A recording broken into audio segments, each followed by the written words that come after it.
We're a very prosperous community, but we do have, as our own data shows, that we have 70 to 80 people that are chronically homeless in the city, and we have 700 to 800 people that, are homeless during the year at one point in time. It can be really challenging if you're on the streets to be able to get a job or to be able to really do anything to improve your life if you are just surviving. I think to really tackle homelessness in Fredericton, I think there are two things we need. We need more affordable housing, we need more units, and we need a coordinated system amongst all the agencies. I think we're getting there, and I think that initiatives like the point-in-time count are helping us understand the scope of the problem and understand how we can best address it together.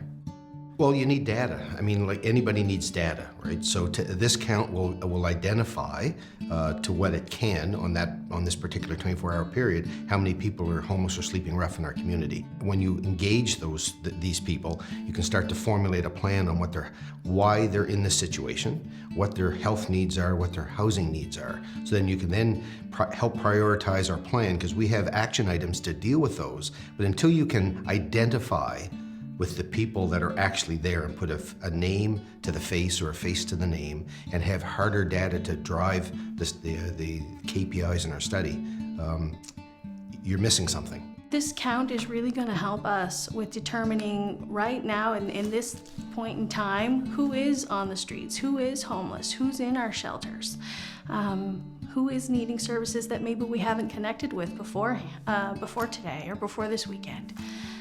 So the point-in-time count really is vital for us to have a snapshot of, for this point in time, who is on the streets. 43 volunteers received training to canvass shelters, streets, and homeless-serving agencies to conduct 2 voluntary housing and health surveys with people experiencing homelessness. Over a 24-hour period, February 21st to 22nd, our volunteers and 10 partner agencies collaborated to conduct the count, gathering information about our homeless neighbors. On the night of February 21st, 2016, a minimum of 50 people were identified as absolutely homeless. This means living in an emergency shelter, a transitional shelter, or on the streets. 34 out of the 50 chose to complete the federal point-in-time count survey. What we learned: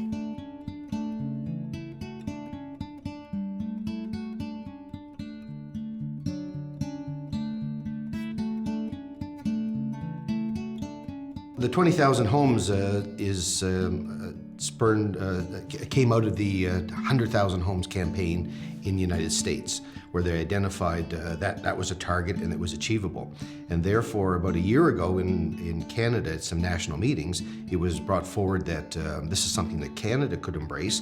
And since we're about a fifth of the size of the population, how about 20,000 homes? And communities all across Canada started signing up for it, Fredericton being one of them. 71 people participated in the 20,000 Homes Vulnerability Index survey. 41% were chronically homeless, meaning they've been on the streets for at least 6 months. The average duration of homelessness for shelter residents was 34.8 months. 17% were episodically homeless, with an average of 2 homeless episodes a year.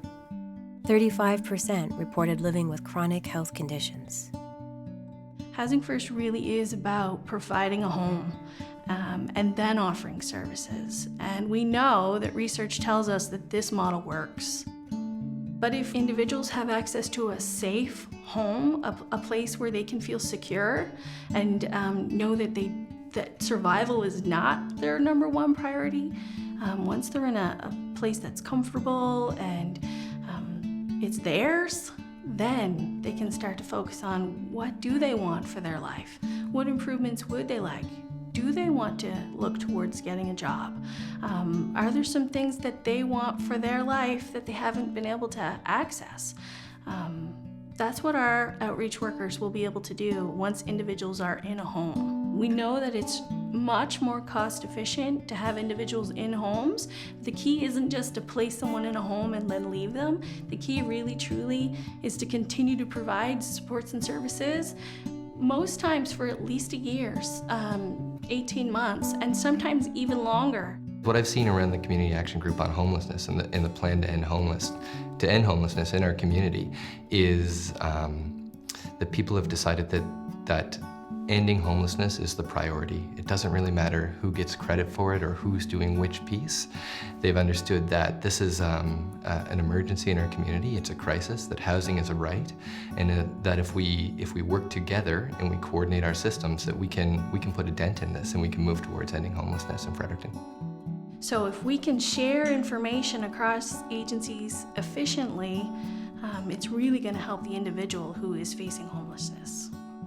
We have the caring people, we have the networks, we're doing all the background work to connect all the dots so that it's a seamless approach.